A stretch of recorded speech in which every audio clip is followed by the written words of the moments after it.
The night my husband announced our divorce in front of 200 people, I smiled so hard my cheeks hurt. That was the only reason anyone believed I was calm. The ballroom lights shimmered over the champagne glasses. The string quartet kept playing like nothing in the world was wrong. And there stood my husband, Evan Mercer, on a small stage under a crystal chandelier, holding a microphone with one hand and my marriage apart with the other. He looked handsome enough to make strangers trust him. That was always Evan's gift. He could walk into a room with that practiced half smile, that expensive watch, that steady voice, and people would lean toward him like he was safety itself. That night, he used that same voice to destroy me. "I know this is hard," he said, glancing across the room with the polished sorrow of a man acting in a play he had rehearsed too many times. "But after months of trying, Claire and I have decided to end our marriage." The room went still. Not quiet. Still. The kind of stillness that happens when everyone wants to hear a disaster but nobody wants to be seen enjoying it. My fingers tightened around the stem of my glass. I was standing near the back of the ballroom in a midnight blue dress I had chosen because Evan once said it brought out my eyes. I had spent 2 hours getting ready for our 10th anniversary gala, smiling for photos, greeting donors, thanking board members, pretending our life was as elegant as the hotel chain his family had spent years pretending to build from nothing. Now he was announcing my humiliation like it was a charity update. He kept going. "I want to be respectful," he said. "Claire has been a wonderful wife in many ways, but we've grown apart. We both deserve a fresh start." Wonderful in many ways. I almost laughed, because the man standing under that chandelier had spent the last 8 months lying to my face, moving money through shell accounts, and quietly trying to make sure I had nothing left if I ever walked away. And now he was doing this in public because he thought public shame would force me to stay small. He thought wrong. A few people in the room gasped. Someone dropped a fork. I saw my mother-in-law Patricia lift her chin like a queen watching a servant finally get put in her place. My sister-in-law Brooke had her phone already out, pretending to check a message while recording the whole thing. Evan's business partner, Grant, was frozen near the dessert table with the expression of a man watching a bridge collapse he helped weaken. Evan finished with the line he clearly loved the most. "I hope Claire and I can move forward with grace." Grace. I nearly choked on the word. Then he turned to me with that same public tenderness and said, "Claire, would you like to say something?" That was the moment everyone expected me to break, to cry, to beg, to leave in silence. Instead, I took one slow sip of champagne, set the glass down, and looked straight at him. "No," I said softly. "Not here." Evan smiled as if he had won. He had no idea I was already packing my bag. He had no idea I had spent the last 3 weeks collecting every receipt, every email, every bank statement, every photo, every voice note, every tiny, ugly piece of truth he thought I would never find. He had no idea that when he left the house that night to make his grand announcement, I had already taken the most important things from our bedroom, placed them in a leather suitcase by the door, and called the one person he never believed I had the courage to call. He had no idea that by morning, the truth would no longer belong to him. It would belong to the room, and to the cameras, and to the board members who had trusted his name, and to the woman he had mistaken for weak because she loved him once. I stood there for 3 more seconds while the room held its breath. Then I smiled at him. Not the kind of smile that says I forgive you, the kind that says I know exactly who you are. And then I walked out. By the time I reached our house, my hands had stopped shaking. The house was on a quiet street in the better part of town, where the lawns were trimmed too perfectly and the windows reflected money back at you. Evan used to say he loved that the house was our fresh start. What he meant was that he loved how much of my inheritance helped pay for it.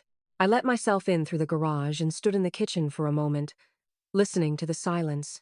The refrigerator hummed. A clock ticked over the sink. Somewhere upstairs, one of the vents rattled. Everything looked normal in the kind of way that makes normal feel insulting. I set my purse on the counter and went straight to the guest room. That room had become mine in all but name over the last 6 months. The master bedroom, the one Evan and I used to share, had slowly turned into his kingdom. His clothes in the walk-in closet, his shaving cream on the marble counter, his cufflinks in the tray by the sink, his framed photos on the dresser. My things had been pushed into drawers and corners until I noticed I had started opening them less and less. That was how the erosion began. Not with a fight, with space. I opened the guest room closet and took down the suitcase I had tucked there earlier that week, the one I had hoped I would never need. I laid out the contents I had packed in pieces over days so he would not notice. 2 pairs of jeans, 3 sweaters, a coat, underwear, my laptop charger, the hard drive. Most of all, the folder. The folder was thick enough to make my stomach tighten every time I touched it. It held bank records, a copy of our prenuptial agreement, a message chain between Evan and someone saved under a fake name, invoices from a consulting company that did not exist, and a notarized copy of my father's trust documents. My father had been gone for 4 years. He had built a regional chain of boutique hotels, then sold most of it before he died, leaving my mother and me with a trust that was supposed to keep me secure for life. He had been careful, private, and painfully smart. Before he passed, he made me sit at our kitchen table and say the words out loud. "Never let anyone love your money more than they love you," he had told me. I had rolled my eyes at the time and told him he sounded dramatic. He had touched my hand and said, "I'm serious, Claire. People can be kind and cruel in the same breath." I had learned that lesson in the most expensive way possible. Evan had never been poor, but he had always lived like he feared becoming it. That fear was what first pulled him toward me, though I didn't understand it then. He was charming, ambitious, full of polished sentences about legacy and building something meaningful. We met at a charity auction where I was volunteering with the women's foundation my mother helped run. He talked to me like I was the only person in the room he wanted to know. He called me brilliant before he knew I had opinions. He called me beautiful before he had even seen me angry. He listened in a way that made a woman feel chosen. That was the first lie. The second lie was more dangerous. It was the lie that he respected me.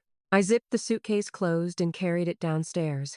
On the way past the living room, I saw the side table where Evan liked to keep the framed photo from our wedding.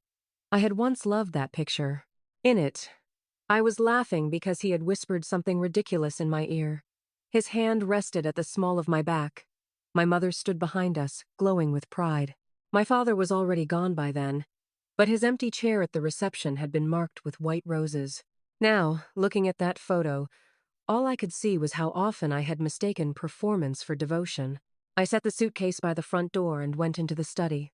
The study had always been Evan's favorite room because it made him feel like a man with authority.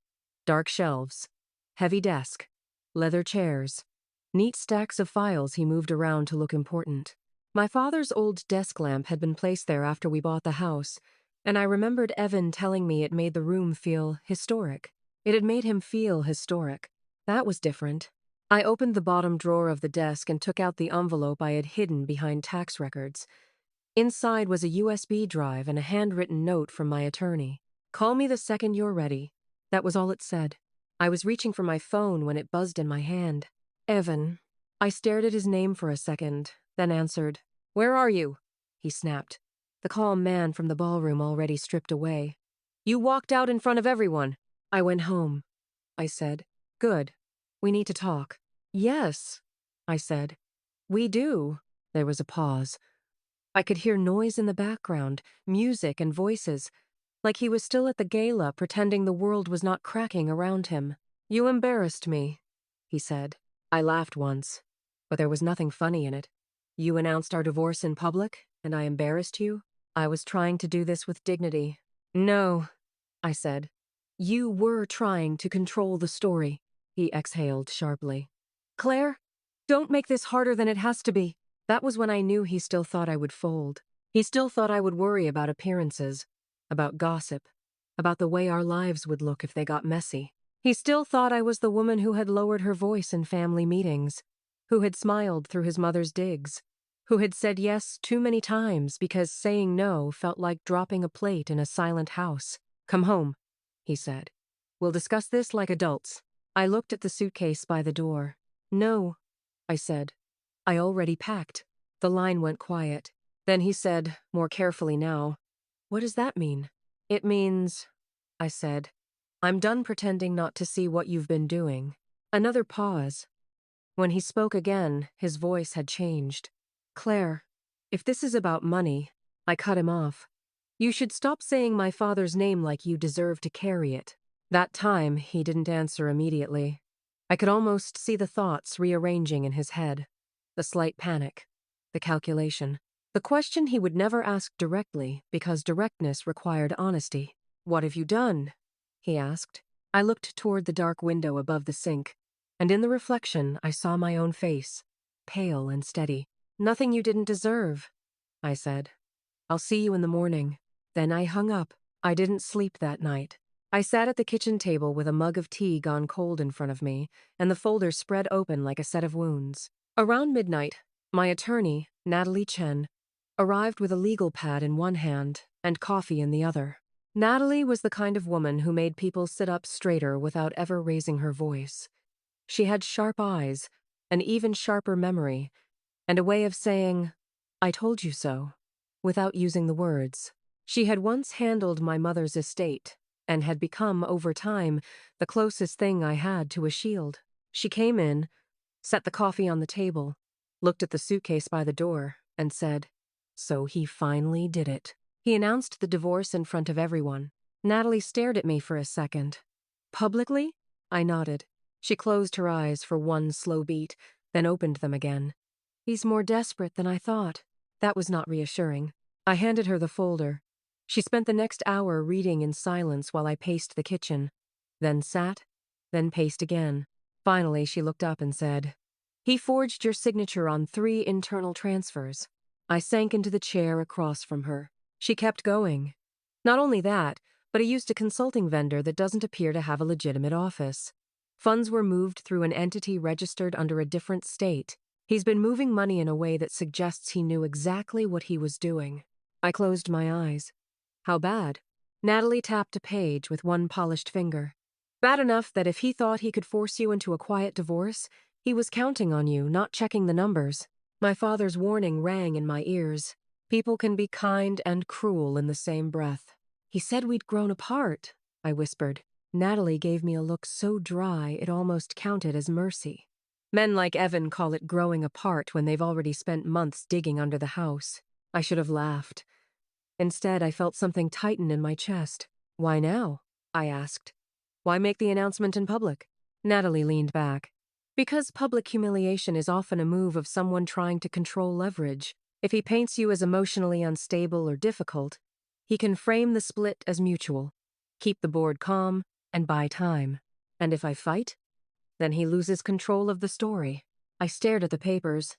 "He's been nervous for weeks." Natalie nodded. "That's because he is likely aware that someone has noticed." "Someone?" She folded her hands. "I've already seen rumors about audits and irregularities.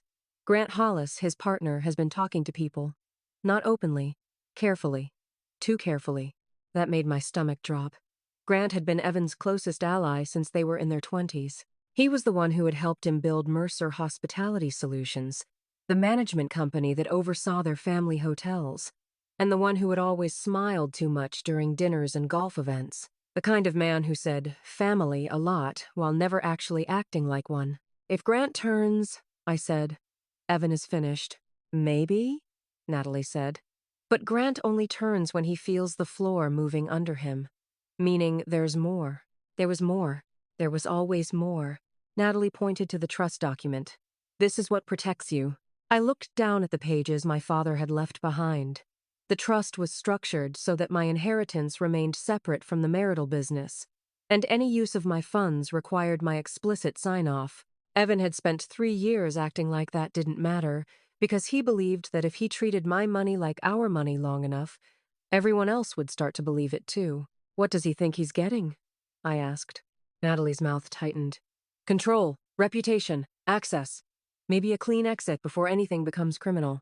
That word hung in the kitchen a second longer than it should have. "Criminal," I repeated. Natalie did not exaggerate, and that was what scared me. "Claire, I don't say this lightly, but he appears to have crossed several lines." I thought of his public speech, the polished disappointment, the way Patricia had looked pleased, the way Brooke had been secretly recording, the way Evan had assumed I would never notice what he did behind the scenes because he had trained me to focus on the front of the room. I stood up, suddenly unable to breathe in the chair. I want him to think I'm going to beg, I said. Natalie watched me carefully. What are you planning? I looked at the suitcase by the door. Then I looked at the folder. Then I looked at my own reflection in the dark kitchen window. I'm going to let him believe he won, I said. Long enough to destroy himself.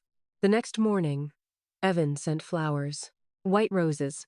Of course. The card read, "Let's handle this privately." I stared at the card for a long time before throwing it in the trash. By 10 o'clock, he had already texted twice, called once, and emailed a message with the subject line, "Calm down." The tone of a man who believed other people's pain should be managed on his timeline. I did not answer any of it. Instead, I spent the morning in my sister Mara's guest apartment, 2 towns over, where I had decided to stay until I knew what came next. Mara opened the door wearing leggings and a sweatshirt, took one look at my face, and pulled me into a hug so tight I nearly cried from the relief of being held without judgment. When she let go, she looked at me. "You look like you slept on a courthouse bench." I didn't sleep. That tracks. Mara was younger than me by 4 years, divorced once, and allergic to nonsense. She had always disliked Evan, though she had been too polite to say it while we were married. Now she poured coffee and said, "So what did the snake do?" I told her. By the time I finished, she was standing barefoot in her kitchen with one hand braced against the counter and an expression that could have cracked glass. "He did it in public?" she asked. "Yes." "You're sure he knew you'd be there?" "Yes." "Then that wasn't a divorce announcement," she said. "That was a threat." I nodded. Mara's face went hard. "Well, good news. He picked the wrong sister." I almost smiled. Then my phone lit up with a message from Brooke. "Can we talk privately? Please don't involve Mom yet." I showed it to Mara. She snorted. "That means Mom already knows and she's panicking." I didn't answer Brooke either. Instead, I opened my laptop and kept working with Natalie over the next several hours. She had already started preparing emergency filings. We copied everything. We logged every suspicious transaction. We created a timeline. We cross-referenced emails with bank transfers and vendor records. The more we found, the uglier it became. By afternoon, Natalie called and said, "I need you to listen carefully." I sat up. "Evan is probably going to try to get ahead of this by framing you as uncooperative. He may file first. He may claim you're emotionally unwell. He may suggest you are hiding something." I laughed without humor. "I'm not hiding anything." "No, but he doesn't know that. More importantly, he doesn't know what you've collected. I want him to keep not knowing." "Good," she said. "Because the best time to catch someone lying is when they are sure the room belongs to them." That night, Evan showed up at Mara's building. I knew it was him because my phone buzzed with a text from the front desk employee who had recognized his car from my old social posts and from the sort of tense professionalism that lets you know a man is trying too hard. "Evan wants to come up. Says it's urgent." My first instinct was to ignore it. My second was to laugh. My third was to tell the front desk to let him stew. Instead, I walked to the window and looked down. He was standing by the curb in his tailored coat, looking up at the building with the expression of a man who had never once considered that the world might refuse him. He held his phone in one hand and kept checking it, as if the next message might fix the fact that his wife had removed herself from his reach. Mara stood beside me and said, "He looks nervous." "He should. What do you want to do?" I thought about how he had stood on a stage and turned our marriage into an announcement. I thought about the months before that, the subtle ways he had made me doubt my own instincts, the way he had laughed off concerns about finances, the way he had told me not to obsess when I asked to see statements, the way his mother had once told me, over tea, that good wives don't bring accountants into family matters. I thought about my father again. Then I thought about the look on Evan's face at the gala when he believed he'd cornered me. "Tell him he can come up tomorrow," I said. Mara turned to me sharply. "You're going to see him?" "Yes." She studied me. "Alone?" I smiled for the first time that day, and it was not a friendly smile. "No," I said. "With witnesses." The next morning, I walked into Evan's office like I still belonged there. The headquarters of Mercer Hospitality sat on the top floors of a glass building downtown, all polished stone and modern art, the kind of space designed to make people believe the company was bigger and more stable than it really was. "Miss Mercer," she said. I corrected her without hesitation. Claire. That alone made her blink. Natalie arrived 5 minutes later with a leather briefcase and a face like a verdict. With her came a forensic accountant named Joel, who looked so ordinary he could have blended into a grocery store line, which was exactly why Natalie trusted him. Ordinary people noticed what dramatic people missed. Evan's assistant, Lena, had also been quietly brought in. She was a soft-spoken woman in her 30s who had worked for him for 2 years and had the tired, guarded eyes of someone who had seen too much. She looked at me with visible nervousness when she came into the conference room. I'm sorry, she said. Why? I asked. She swallowed. I didn't know who to believe. That was the first honest thing anyone in that building had said to me in weeks. We were all seated when Evan finally entered. He stopped dead when he saw Natalie, Joel, and Lena. Then he saw my suitcase by the chair and frowned. What is this? He asked. I looked at him with calm I had practiced all morning. A conversation. His jaw tightened. I asked to meet privately. I know, I said. I declined. His eyes darted to the others. Claire, what is this? Natalie leaned forward and placed a stack of documents on the table. This is your problem. Evan stared at the papers, then at me. For the first time since I had known him, his face did something unguarded. It was small, but I caught it. The slight narrowing of his eyes, the flicker of calculation changing shape into alarm. Where did you get those? He asked quietly. I sat back. Funny. That's exactly what I was thinking when I saw the transfers. He turned to Natalie. These are private matters. Not anymore, she said. Joel opened his laptop. We cross-checked the vendor payments you routed through North Point Advisory. The company is inactive. The mailing address leads to a storage facility. The accounts were opened under a name that doesn't match any registered employee. Evan did not speak. Joel kept going. There are multiple wires from the Hospitality Trust into that entity, and then onward into accounts linked to personal expenditures. At that, Evan's face hardened. I watched him carefully. Explain it to me, I said. Slowly. He looked at me then with something dangerously close to contempt. You dragged a forensic accountant into my office? No, I said. You dragged your lies into my marriage. He spread his hands, a gesture I had seen him use 100 times when he wanted to look reasonable. Claire, the business has been under stress. With my money? With our money. Natalie's pen paused. I let the silence stretch. Then I said, No, Evan. With my inheritance. His lips thinned. Lena, seated near the wall, was staring at the table. I turned to her. Did you know he was using personal accounts? She flinched. I only processed what I was told. By him? She nodded. Evan snapped. Claire, stop turning this into a circus. Then stop performing, I said. He stared at me, stunned that I had used his own tactic against him. The room had gone so quiet that I could hear the air conditioner hum. Natalie slid another page toward him. You signed off on internal transfers using an electronic signature. I did not. I looked at him steadily. I know. That caught him. He glanced up. What does that mean? It means I know it wasn't you signing them. It was someone using your access.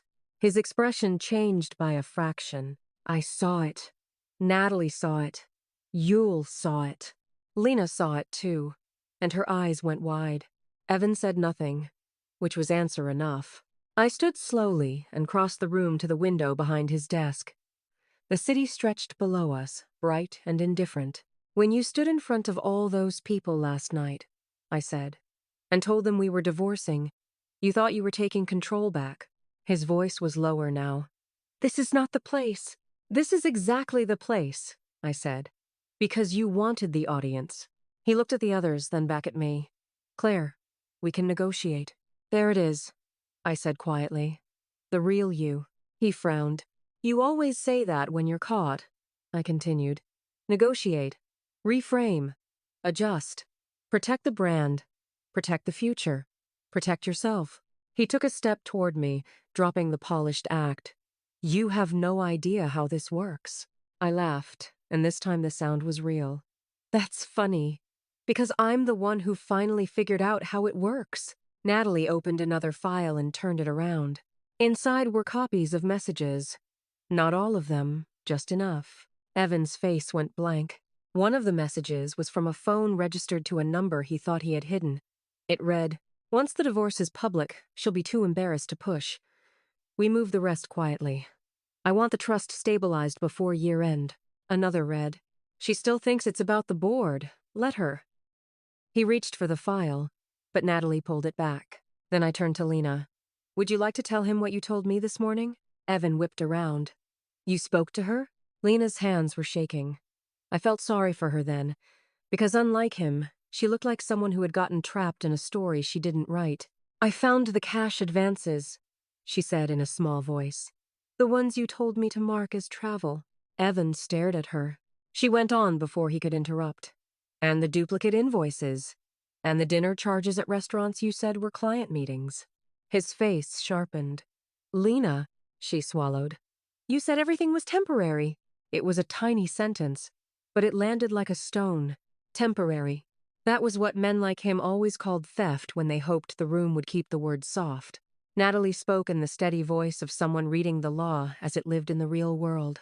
"At this point, Claire is prepared to file for divorce, seek a full accounting, and request immediate review of all fiduciary transfers. We also have enough to suggest false representation and possible embezzlement." Evan's face went pale. For the first time since I met him, his confidence cracked wide enough for me to see the fear underneath. Not fear of losing me, fear of losing access, fear of being looked at and found ugly. He turned to me. "You're doing this because of last night." "No," I said. "I'm doing this because of everything before last night." He shook his head, as if trying to recover his balance. "Claire, listen to me. I was trying to protect you." I nearly laughed again. "From what? The truth?" "No." His voice lowered. "From your own family." That made me go still. Natalie's pen stopped moving. Joel looked up from his laptop. Lena stared between us. Evan saw he had our attention and pushed harder, sensing an opening like the predator he was. "Your mother knew the trust structure was vulnerable," he said. "Your father's partners were circling it. Your aunt had questions. Your family had no idea how exposed you were." I stared at him. He went on, voice smooth as oil. "I was trying to keep it contained. Do you know how much of this was inherited chaos before I ever touched it?" "Don't," I said. "I'm serious. Don't use my family to defend yourself." He stepped closer. "I'm the one who made sure no one took it from you." I looked at him for a long second. Then I said, very quietly, "You don't get to claim protection after you spend months stealing in the dark." His mouth tightened. He was losing control, and he knew it. That was when his tone changed again. There was a sudden edge to it now, a warning that sounded almost like a threat if you'd spent enough time with him. "Claire, if you push this, you'll burn everything." I raised my chin. "Then let it burn." He stared at me. "I'm not the one who lit the match," I said. He looked at Natalie, then Joel, then Lena, and I saw the calculation move quickly through his eyes. He was trying to figure out how much they knew, how much I knew, what he could still contain, what could still be buried. That was when Natalie spoke. "There is one more thing," she said. Evan's eyes narrowed. She placed a final document on the table. "Your board chair has already been informed there may be cause for an emergency review." His face changed completely. "You did that behind my back?" "No," Natalie said. "You did it behind yours."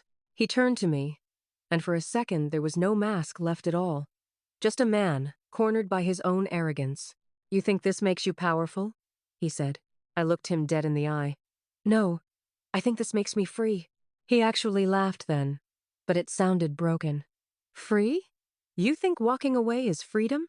You'll be dragged through every court in the city.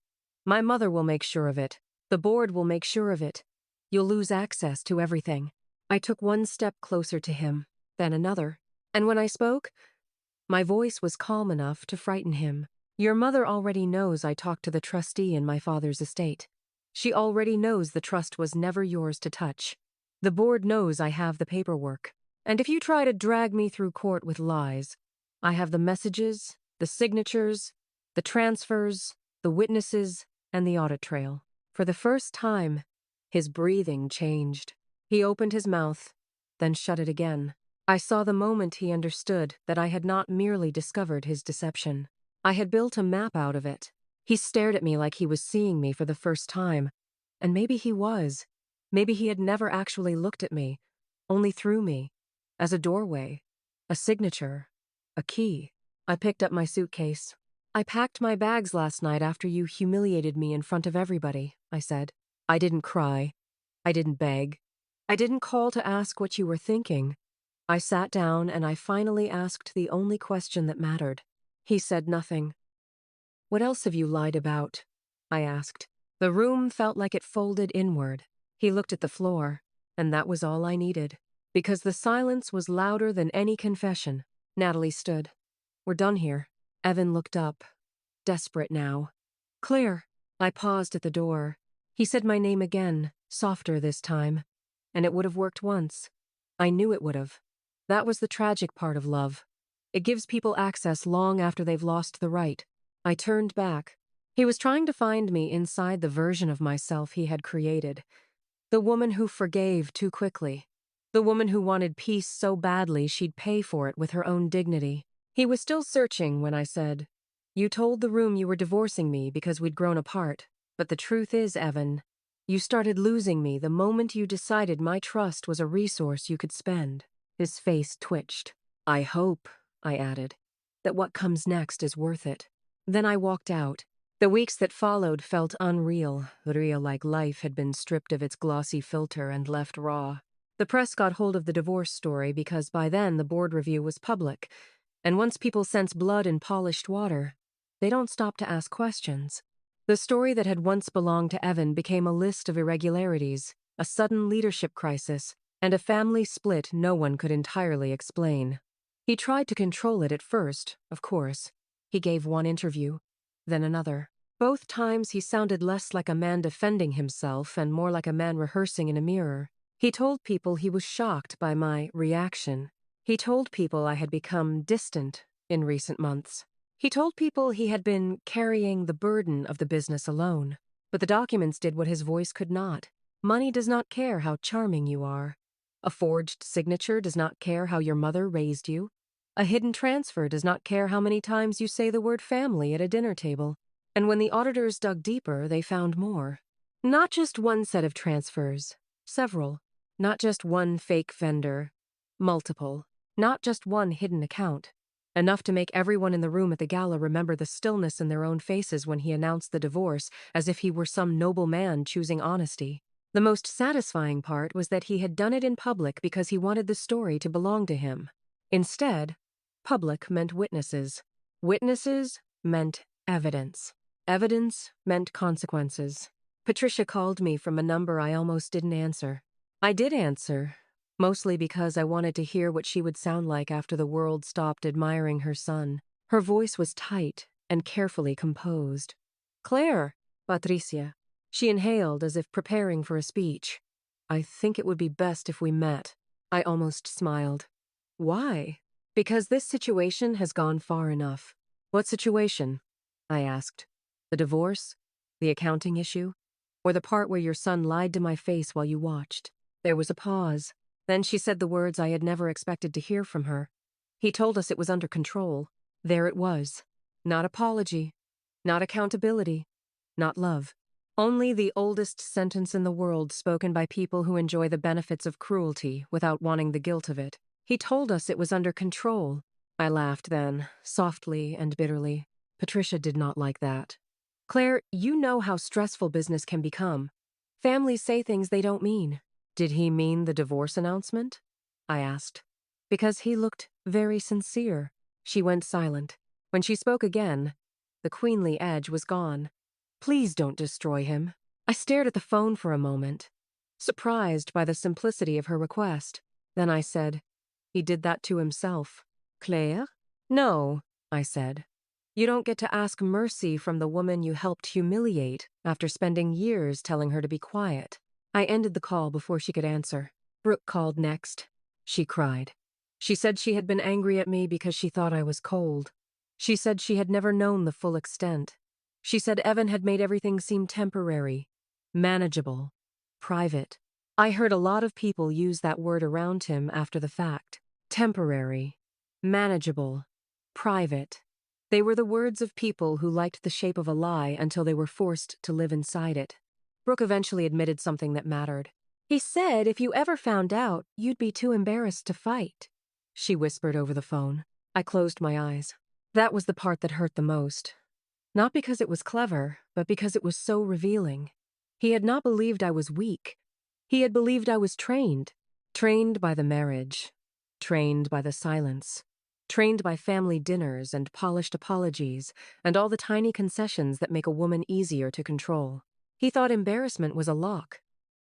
He hadn't counted on me, realizing that shame only works when it stays hidden. When the divorce papers came, I signed them in Natalie's office while rain tapped against the windows. Evan tried to argue over the settlement, of course. He wanted the house. He wanted the brand. He wanted to protect his public image. He wanted to keep the story clean enough that people would continue inviting him to brunches and galas and golf outings as if nothing had happened. He got far less than he hoped. The forensic audit forced a restructuring. The board removed him from active leadership. The trust remained untouched. The house was sold. My separate assets stayed separate. The business could not swallow my inheritance the way he had planned. And once the financial reviews became public enough, his carefully curated image started to crack in the places he could not control. That was when the calls started coming from people who had once praised him. Suddenly, everyone had concerns. Suddenly, everyone remembered details. Suddenly, the man who had been so eager to turn my pain into a private inconvenience discovered what public memory feels like when it is no longer loyal to you. The last time I saw him before everything was finalized, it was not in a conference room or a courtroom. It was outside the house on the day I came to collect the final boxes. He was standing by the driveway, hands in his coat pockets, looking thinner than before and far less certain of himself. The hair that once made him seem expensive now just made him look tired. "You really did this," he said as I carried a box to my car. I set it down and looked at him. "Yes." He shook his head slowly. "You could have handled it differently." "No," I said. "You could have." He glanced down and back up, as if searching for the version of me that might still care how he felt. "You were never supposed to find out like that," he said. I laughed once. "That's the closest thing to an apology you've managed." His mouth tightened. "I didn't think you would go this far." I studied him. That sentence told me everything I needed to know. Not I didn't think I was wrong. Not I was afraid. Not I lost control. I didn't think you would go this far. That was how men like him measured damage. Not by what they did, but by how far the person they hurt had to travel to survive it. I leaned against my car and folded my arms. "You announced our divorce in front of a room full of people," I said. "You tried to use my inheritance behind my back. You lied to my face for months. You expected me to sit quietly while you stripped me of the life I helped build." He looked away. "You don't get to be surprised," I said. He exhaled, long and slow. "I loved you." I watched him carefully. He said it like a card he had kept too late in the game. "What part of me did you love?" I asked. "The part that signed things? The part that kept the peace? The part that let you take space until there was none left for me?" He said nothing. That silence was answer enough again. I reached for the car door. "Behind me," he said. "Was any of it real to you?" I stopped. For 1 second, I nearly answered too honestly. Because this was the complication no one likes to admit about betrayal. The love was real, even when the person holding it was rotten. The years were real. The dinners, the laughter, the private jokes, the trips, the small routines of married life that can convince a woman she has found a home. But real is not the same thing as safe. I turned back and looked at him. "Yes," I said. "That's what makes it sad." Then I got in the car and drove away. The final hearing was held on a cold morning in a downtown courthouse that smelled like old paper and coffee gone stale.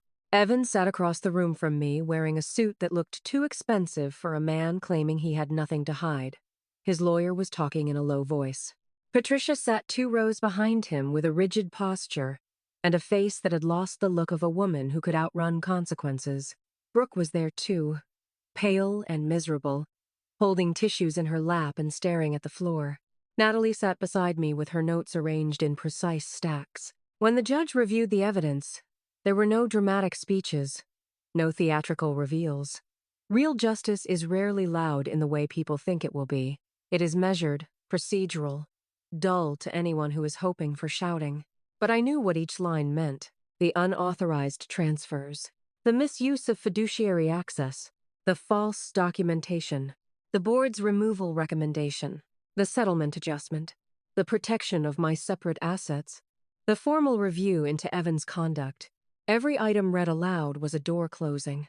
When the judge asked if there was anything further, Evan's attorney requested a private recess. During that recess, Evan approached me in the hallway. He looked almost nothing like the man from the gala. That man had been built of confidence and lighting. This one looked bare. "Claire," he said quietly. I didn't answer. He swallowed. "I know I made mistakes." I stared at him. He winced at the lack of response and tried again. "I know I hurt you." Still nothing. I never thought I'd lose everything. That got my attention. I looked at him, and the truth of that sentence was almost unbearable in its honesty. He did not mean he had lost me. He meant he had lost the life he expected to keep while lying to me. He saw my expression change and said, "That's not fair." I laughed under my breath. "You announced our divorce like a press release." He flinched. "You spent months quietly taking from me," I said.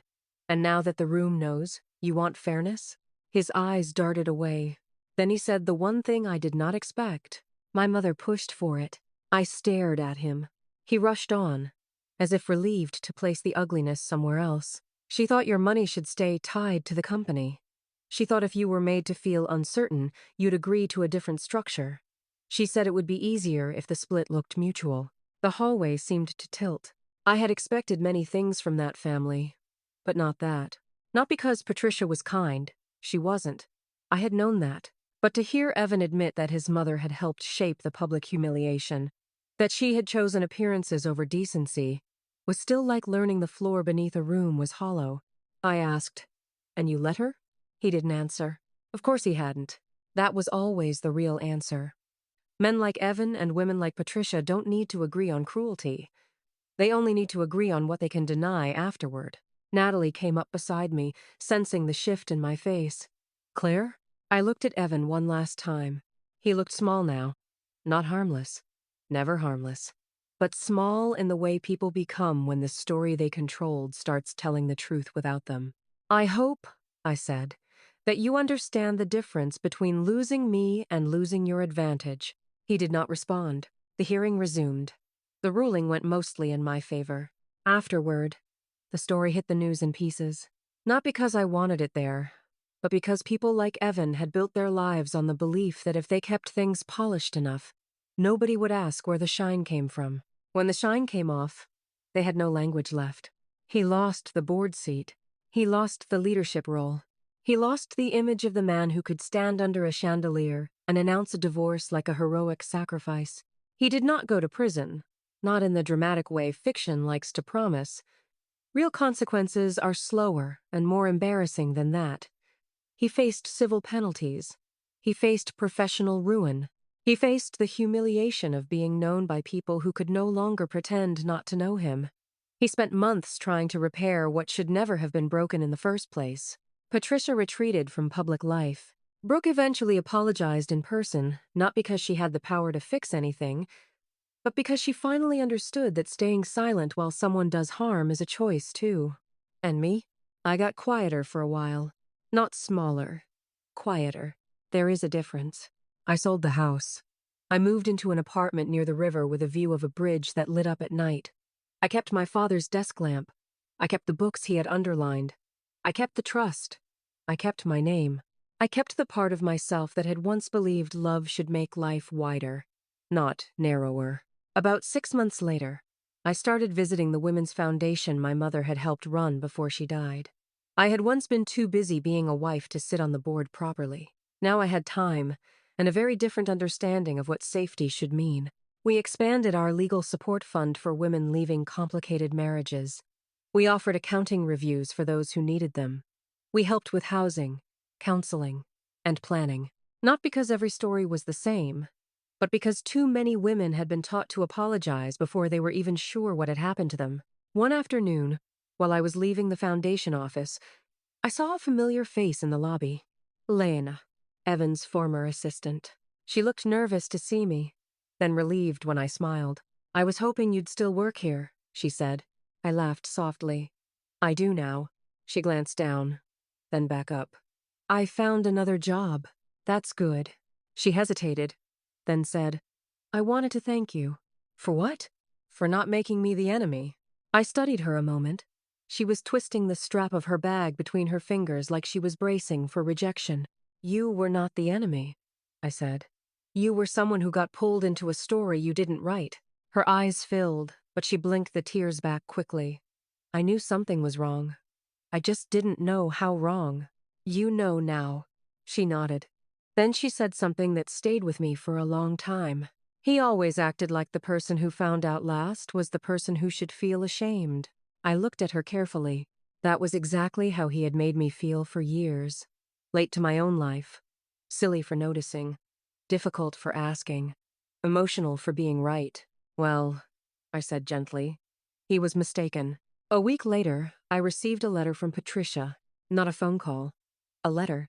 It was written in neat, old-fashioned handwriting on thick cream paper. She did not apologize in the way I wanted. She did not confess to every choice. She did not suddenly become a warm woman misunderstood by time. But she did admit enough. She wrote that she had encouraged Evan to stabilize the public narrative. She wrote that she believed she was protecting the family name. She wrote that she had become so invested in appearances that she failed to see the damage until it was too late. She wrote that she regretted her part in the humiliation at the gala. At the bottom, in a different line, she wrote, "You were not the weak one. I was simply louder." I sat with that sentence for a long time. It was not enough, but it was something. And sometimes something is how accountability begins. I did not write back immediately. I needed time. Time to decide whether forgiveness was even the right word. Time to understand that healing does not mean reopening a door just because someone has finally knocked gently on the other side. When I did reply, it was brief. "I hope you use what you learned to treat other women better than you treated me." That was all. No peace offering, no reconciliation, just truth. Months later, I was invited to speak at a private event for the foundation. I almost declined. Public speaking had never been my favorite thing, and I was still learning how to occupy a room without feeling like I had to apologize for having one. But I went. The audience was small, mostly women. Some donors, some attorneys. Some people who had seen enough of life to know polished surfaces can hide deep cracks. I stood at the front of the room and told my story without names. I spoke about how easy it is to mistake control for care when someone tells you they are handling things. I spoke about financial secrecy, about subtle humiliation, about the way shame works best when it is borrowed from the people who think they are helping. I spoke about the importance of reading the documents, trusting the numbers, and listening to the uneasy feeling in your chest when a relationship starts asking you to shrink to keep the peace. I did not tell the whole story. Some pieces still belonged only to me. But at the end, I said the thing I wish someone had said to me sooner. Love should never ask you to disappear in order to survive. The room was very quiet after that. Then one woman in the back began to clap, and slowly the whole room joined in. I smiled, and this time my cheeks did not hurt. A year after the divorce announcement, I attended a charity dinner at a different hotel. Not one tied to my name. Not one tied to Evan's. Mine was simply a guest seat near the back, which was exactly how I wanted it. The event was beautiful. The kind of evening built by people who understand that hope can be funded if enough people care. I was standing near the dessert table speaking with an attorney from the foundation when I heard a familiar voice behind me. "Claire." I turned. It was Even. He looked older. Not much, but enough. The kind of change that comes from losing the illusion that you are exceptional. He was standing alone. No entourage, no performance, no shiny certainty. For a split second, the old instinct rose in me. The urge to brace. The urge to protect myself from another round of charm dressed as remorse. But he did not move closer. "I didn't know you'd be here," he said. I didn't know you would. He nodded. You look well. Thank you. He hesitated. I'm not here to cause trouble. That's a first. A faint, sad smile tugged at his mouth. You still do that. Do what? Say the exact thing I deserve. I did not answer. He looked away toward the room, toward the people moving through it with drinks and conversation and the ordinary ease of lives not centered around his mistakes. I wanted to say something, he said quietly. Not for me. For the record. I waited. He swallowed. I was wrong. The words landed without drama. No music, no thunder, no courtroom, no spotlight. Just a man finally telling the truth when no one could profit from it. I studied him for a long moment, trying to understand what I felt. Not love, not hatred. Something farther along the road. Something like completion. I know, I said. He looked at me. Then he gave the smallest nod, almost a bow, and stepped back. That was the last time I saw him as a husband, a threat, or a chapter that still held me in place.